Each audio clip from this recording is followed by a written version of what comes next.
परिक्रमा रिक्शे में स्टार्ट किए तो पहला हमारा जो मंदिर आया ये वाला मंदिर है। कौन सा मंदिर है? किशन सरोवर।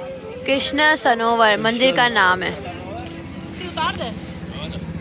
हमने परिक्रमा की, पहला मंदिर हमारा ये आया है। ये उतारा था और ये सारा कुछ है किशन सरोवर पर पहले अपने पड़ाव पे आ गए। आपको दिखाते हैं, बहुत ही अच्छी सुंदर मंदिर दिख रहा है यहाँ से, बहुत विशाल और बहुत प्राचीन मंदिर है ये। और ये हिस्ट्री है इंडिया की, बहुत ही शांति आपको दिखाएंगे। पहाड़ ये जिस स्थान पे हम अभी बैठे हैं ये कुसुम सरोवर है। क्या है? कुसुम सरोवर। कुसुम सरोवर। तो यहाँ पे भगवान ने श्रीमती राधा रानी के साथ विनोद की लीला की। विनोद का मतलब मजाक। क्या किया था? मजाक। मजाक किया श्रीमती राधा रानी के साथ। यहाँ पे पहले बहुत सुंदर बगीचा था और श्रीमती राधा रानी सूर्य देव की पूजा के लिए यहाँ से फूल तोड़ती थी अपनी सखियों के साथ रोज। एक दिन भगवान ने सोचा कि यार ये इधर रोज फूल तोड़ती है, चलो आज इसके साथ मजाक करते हैं। तो श्रीमती राधा रानी के सामने आगे भगवान तो बोला, ए तुमको इस बगीचे में फूल तोड़ने की अनुमति किसने दी? ऐसा चिल्ला के बोला। राधा रानी ने बोला, तुम कौन होते हो? तो मैं तुमको क्यों जवाब दूं? भगवान ने बोला, मैं ब्रज नंदन, मैं भी पूरे ब्रज का राजा हूँ। तुमको मेरे अनुमति के बगैर यहाँ से कोई भी एक फूल भी नहीं तोड़ सकता, एक पत्ते को भी हाथ नहीं लगा सकता। अगर तुमको फूल तोड़ना है तो मेरी परमिशन लेनी पड़ेगी। तो राधा जी ने बोला, तुम कौन होते हो? ये पूरा ब्रज जो है, पूरा वृंदावन जो है वो मेरे विंध्या रानी का है और वो मेरी सखी है। मुझे वो मेरे हमेशा मेरे साथ रहती है, मेरी सेवाओं में रहती है, मुझे किसी की अनुमति की ज़रूरत नहीं। भगवान ने बोला, अच्छा अब तुम जो है कल फूल तोड़ के दिखाना। राधा जी ने बोला, जो तुमसे होता है वो कर लेना, मैं कल भी आऊँगी और रोज़ तोड़ूंगी। ऐसे ही राधा रानी भी चली जाती है, श्याम सुंदर भी चले जाते हैं। श्याम सुंदर दूसरे दिन यहाँ पे आके बैठ जाते हैं। जिस पेड़ से श्रीमती राधा रानी फूल तोड़ रही होती है उसी डाल के ऊपर भगवान बैठे हुए होते हैं। जैसे ही श्रीमती राधा रानी फूल तोड़ने के लिए अपना हाथ बढ़ाती है और डाल को पकड़ती है, श्याम सुंदर उस डाल को ऊपर कर लेते हैं और राधा रानी लटक जाती है। राधा रानी तो सुकुमारी है, नाजुक है, उनका हृदय, उनका शरीर कोमल है। तो राधा रानी ने जब ऐसा देखा तो डर गई। तो श्याम सुंदर भी बोले कि अब बहुत ज़्यादा हो गया है। राधा रानी का चेहरे का रंग जो है वो थोड़ा फीका पड़ गया। तो भगवान ने बोला, कल तो बहुत चिल्ला रही थी, अब क्या हुआ तेरे को? अब बोल। राधा ने बोला, मैं क्या बोलूँ? राधा रानी के पास शब्द ही नहीं था। तो कृष्णा ने बोला कि अब राधा रानी की तबीयत खराब होने वाली है।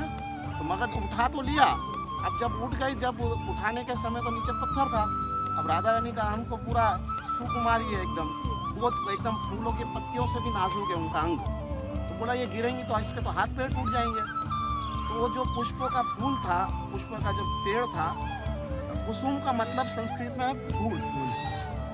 तो वो फूल जो है भगवान ने राधा रानी, तो वो राधा रानी को नीचे जमीन पे गिराने से पहले भगवान ने पुष्प जो है कुसुम को जो है नीचे फेंक दिया। तो जब कुसुम नीचे गिरा तो ये स्वरूप, ये जो है सरोवर का स्वरूप उन्होंने धारण कर लिया और राधा रानी धम करके पानी में गिरी। तो राधा रानी एकदम आंखों से ऐसा करने लगी, एकदम उनकी आंखों में और मुंह में पानी चले गया। भगवान देखते हुए मुस्कुराते हुए राधा रानी को पकड़ते हैं और वापस से स्थान के साइड पे लेके आते हैं और गोपियों के साथ लीला का आस्वादन करते हैं। ये भगवान की विनोद की लीला है और इसका नाम क्या बोलते हैं? कुसुम सरोवर। दान घाटी का मतलब जैसे जितनी भी गोपियाँ हैं वो जो दही दूध जो भी बनाती थी उसका टैक्स जो है वो कंस को देना जाना पड़ता था। उसमें से थोड़ा बहुत वो कंस के हिस्से में निकलता था। तो सब गोपियाँ एक बार जो है अपनी मटकियों में दूध दही सब लेके जाती थी रोज़। तो रोज़ क्या भगवान करते थे, अपने सखाओं के साथ उनकी मटकियाँ फोड़ देते थे और वो गोपियाँ जो उसको बेच भी नहीं पाती थी और ना ही उसका टैक्स दिया जाता था। तो गोपियाँ परेशान हो गई। तो एक दिन ललिता जी ने कहा कि इस बार जो है ना, कल जो हम जाएंगे ना, अब देखते ही हमारी मटकियों को कैसे पत्थर मारते हैं। तो भगवान जब अपने ग्वाल वालों के साथ चुप के खड़े हुए थे और सब गोपियाँ आई छन छन करती हुई मटकियाँ हाथ में उठाई हुई थी और सुदामा ने जो है एक मटकी फोड़ने का प्रयास किया। ललिता सखी ने और दूसरी सखियों ने उसको पकड़ा और उसको इतना मारा कि उसका मुंह, आँख, नाक सब फूल गया। उसने बोला, भाई मैं तो गरीब आदमी हूँ, ब्राह्मण हूँ, मेरे पास तो खाने को नहीं है, ये काला है ना, इसके चक्कर में आके मैं पीट गया हूँ। फिर कहा कि मुझे छोड़ो, उसको पकड़ो। तो सब उसको पकड़ने के लिए भागते हैं, सब उसको पकड़ने के लिए भागती है गोपियाँ। तो कृष्णा जो है उनके हाथ में बड़ी मुश्किल से आ जाता है और सब गोपियाँ दे दनादन सब इसका ग्वाल बोलते सबकी पिटाई लगाती है, दम दम दम। भगवान को सबको बहुत धोती है, भगवान के गाल लाल लाल हो जाते हैं। बोला कि आप करोगे, भगवान को बोलती है, भगवान तो लीला कर रहे थे। भगवान ने बोला नहीं, अब कल से हम ऐसा कुछ नहीं करेंगे, हम आपको नहीं छेड़ेंगे, आप जैसा करना है ऐसा करो। बोला कल वापस ऐसा करोगे? बोला नहीं। 3 बार पूछते, बोला नहीं। फिर दूसरे दिन भगवान वहाँ पे आके खड़े हो जाते हैं। बोला कल तो तुम्हारा दिन था, आज मेरा दिन है। अब तुम लोग को यहाँ से जाना है ना, तो पहले तुमको मुझे कर्ण देना पड़ेगा, दान देना पड़ेगा, तभी तुम यहाँ से जाओगी, वरना यहाँ से तुम हिल नहीं सकोगी। तो उस स्थान का नाम दान घाटी है। दान दे के भगवान को टैक्स दे के फिर गोपियाँ आगे बढ़ती है। तो भगवान ने जब इंद्र का अभिमान को चूर चूर कर दिया था, तो सब लीला आपको मालूम ही है क्या हुआ था, उसके बाद की बता रहा हूँ। तो सब ब्रजवासियों ने भगवान को भोग लगाया और इतना भोग लगाया कि उसमें वृंदावन में ज़्यादा मिठाइयों का और ये असली घी इसका बहुत वो है। तो भगवान को असली घी के लड्डू, मेवा, रबड़ी, दूध, दही, ये वो सब मिष्ठान बहुत प्रकार के भोग लगाए। तो इतना भोग लगाया, जितना ला रहे थे सब खा रहे थे, जितना ला रहे थे सब खा जा रहे थे, जितना ला रहे थे सब वो ला के थक गए। बोला भाई ये तो पूरा हो ही नहीं रहा, क्या करे इसका। तो भगवान एक स्वरूप में तो बाहर बैठे थे और एक स्वरूप में गोवर्धन साक्षात भगवान ही है। उसका एक अलग बहुत लंबी कथा है। गोवर्धन वो हिमालय के पुत्र है, वो एक अलग लीला है, मगर ये साक्षात में भगवान गोवर्धन से अलग नहीं है, साक्षात भगवान गोवर्धन ही है। तो सब परेशान हो गए, भाई अब कैसे इनको तृप्त किया जाए।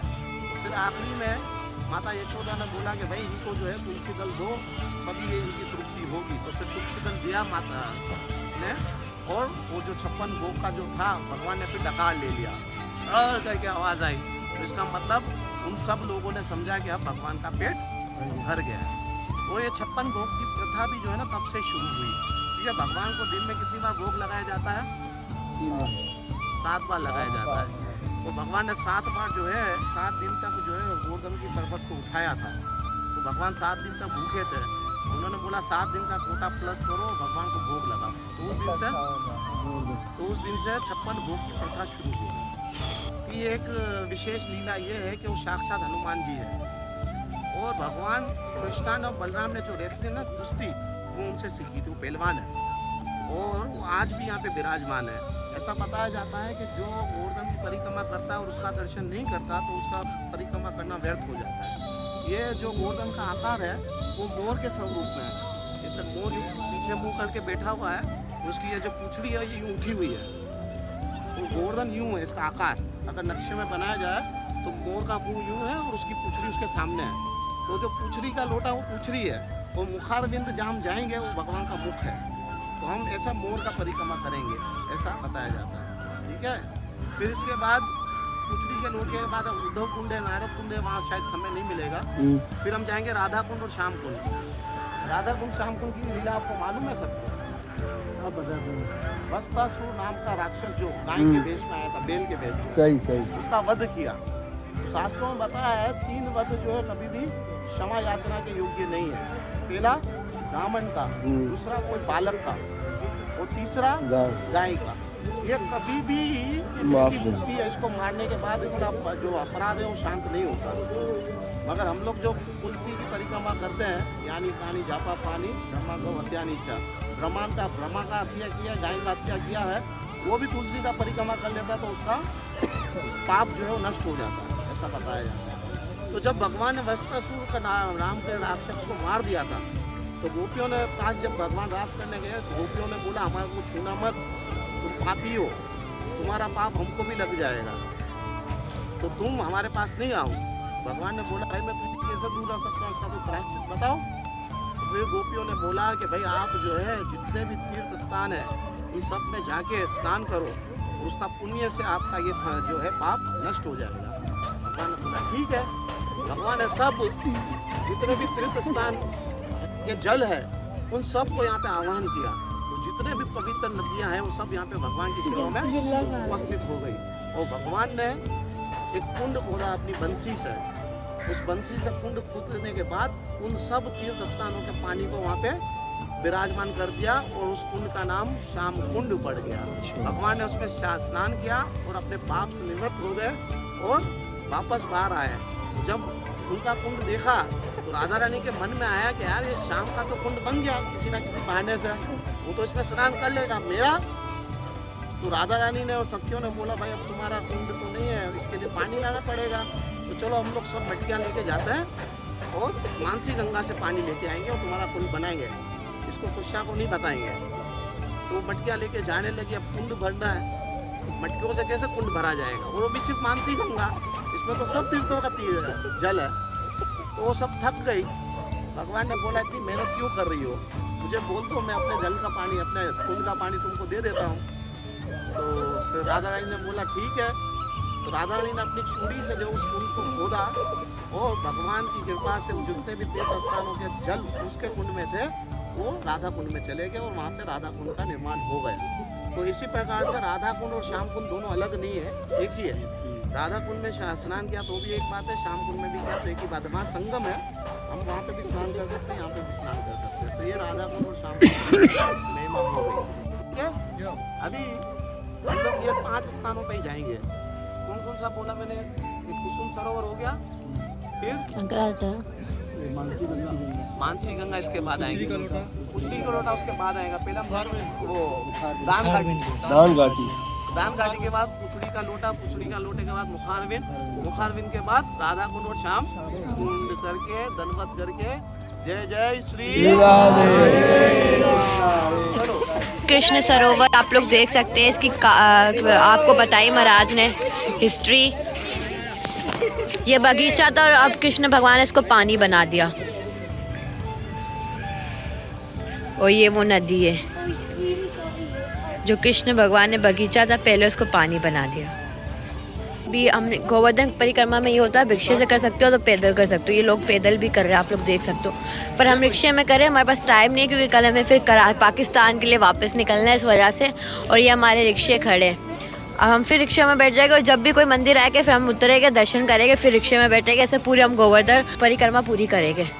मूड अच्छा है, रिक्शे में परिक्रमा कर रहे हैं, पैदल नहीं कर रहे हैं, सही बता रहे हैं। हमारी आंटी जी भी हमारे साथ है। ये सारे रिक्शे हमारे तीर्थ यात्रा वालों के हैं, सब बुजुर्ग भी हमारे साथ हैं। ये तीर्थ यात्रा चल रही चलते हैं, दिखाते रहेंगे आपको कहाँ पहुँचते हैं।